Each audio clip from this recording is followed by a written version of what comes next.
Welcome to session 4, and in this session I'd like to shift our attention a little from creative ideas to applying creativity to our own lives and careers.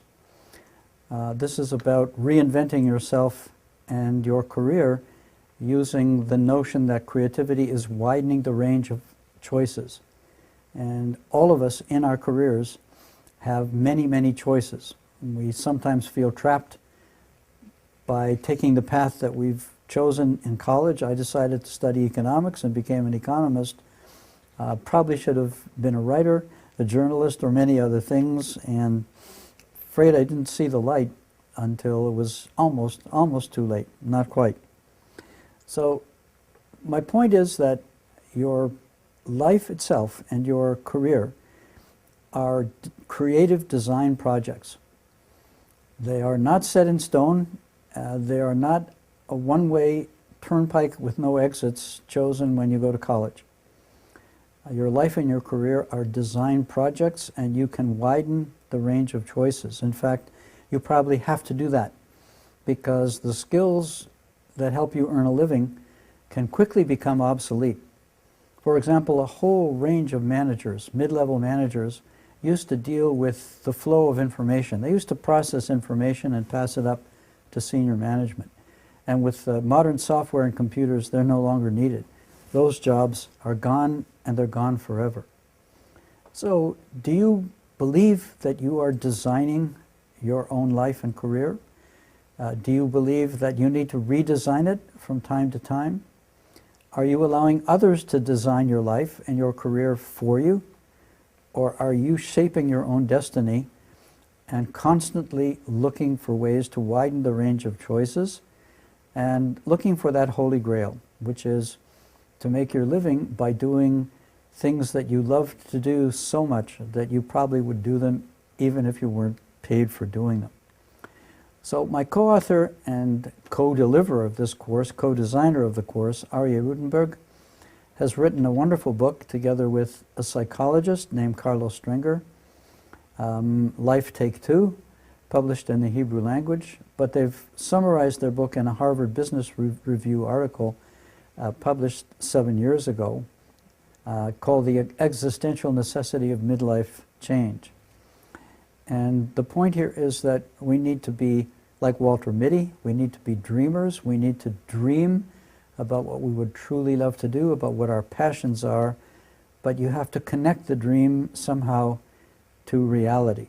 Otherwise, we're simply fantasizing, and nothing will ever happen, and we'll remain trapped in whatever boring thing we happen to be doing right now. Stringer and Rutenberg suggest to me a link to a creativity method developed by an author named Stephen Johnson. He's written a wonderful book that I highly recommend, and the name of the book is Where Good Ideas Come From. He's written a fine book looking at a great many ideas and analyzing the process that created those ideas. And the method that created many great ideas, Johnson calls the method of the adjacent possible. And it's a career planning, career designing approach as well. And the idea is to take where you are now, all the skills and knowledge and experience that you have, and then move sideways to some different area and move far enough so that it's challenging and new and requires you to learn new skills, but not so far away that it becomes impossible and unrealistic, a Walter Mitty dream. It's unlikely that I can become a concert pianist and perform in Carnegie Hall.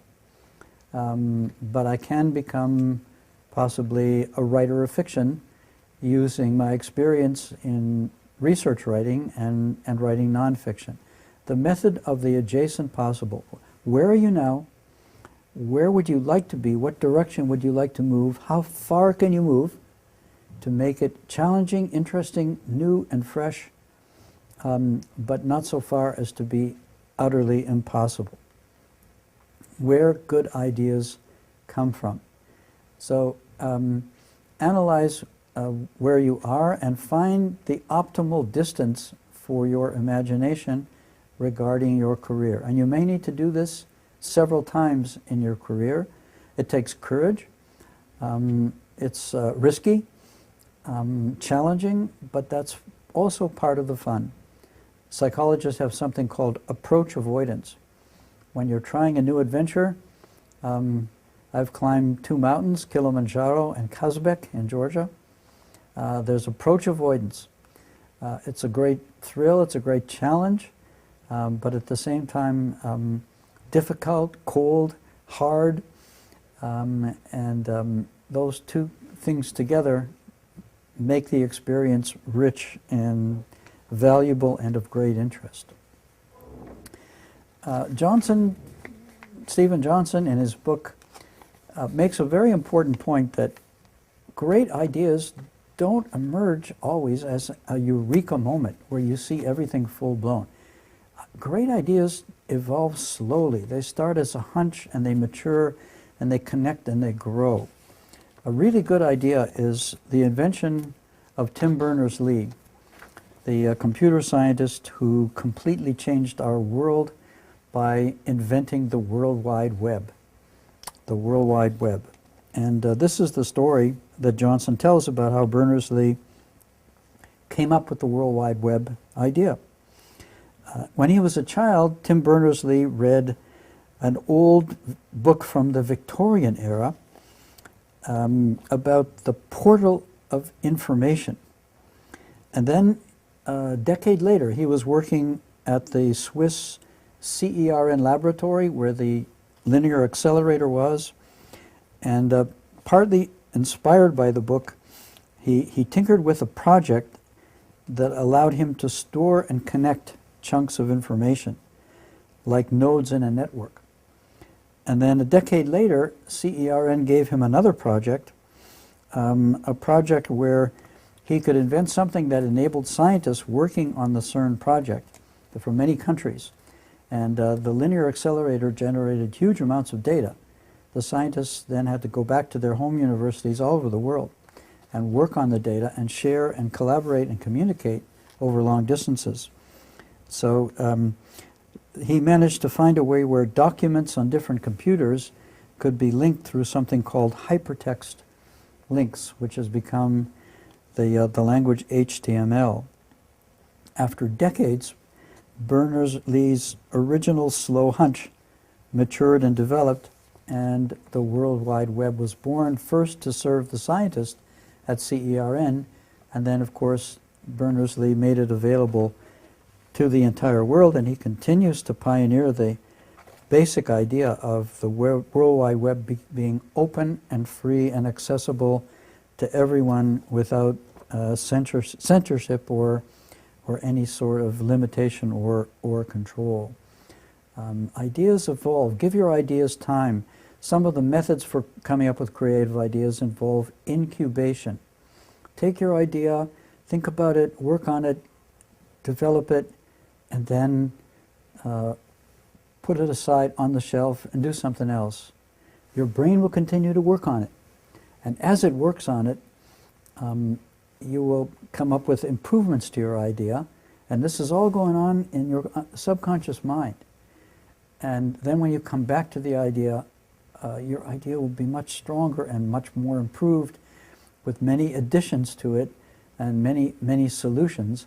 And that incubation time is really important. Malcolm Gladwell has written a book, Blink, the Power of Thinking Without Thinking. Even when we're not thinking, we are, because our subconscious mind is working. So take the problem, think about it, get it installed in your brain, let your brain turn on and start to work. Do something else, your brain will continue to work and then possibly produce a truly wonderful solution. Well, that ends session number 4. And when we come back, we'll go on to session number 5.